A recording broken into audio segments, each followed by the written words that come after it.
Belarus میں پاکستانی سفارت خانے نے پاکستان بیلاروس کے سفارتی تعلقات کے قیام کی 30ویں سالگرہ اور 84ویں یوم قرارداد پاکستان کی یاد میں استقبالیہ تقریب کا انعقاد کیا گیا ہے، جس میں جمہوریہ بیلاروس کے وزیر توانائی مسٹر وکٹر کارانیکوچ مہمان خصوصی تھے۔ تفصیلات جانتے ہیں شاہد گھمن سے اس کی اس رپورٹ میں۔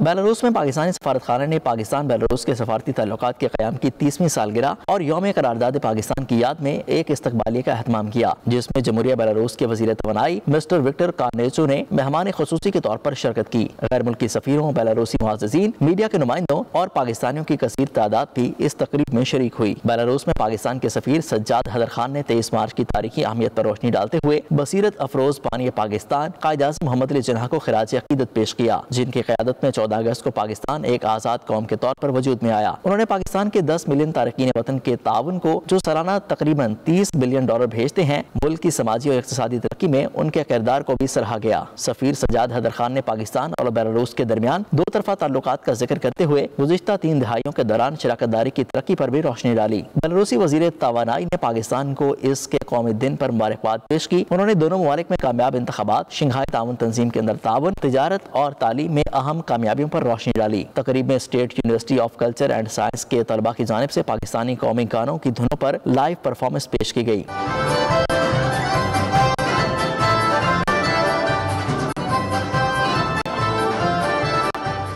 آخر میں یوم پاکستان اور پاکستان بیلاروس کے سفارتی تعلقات کے قیام کی 30ویں سالگرہ کی مناسبت سے کیک بھی کاٹا گیا۔ شاہد گھمن، نمائندہ 92 نیوز، روس۔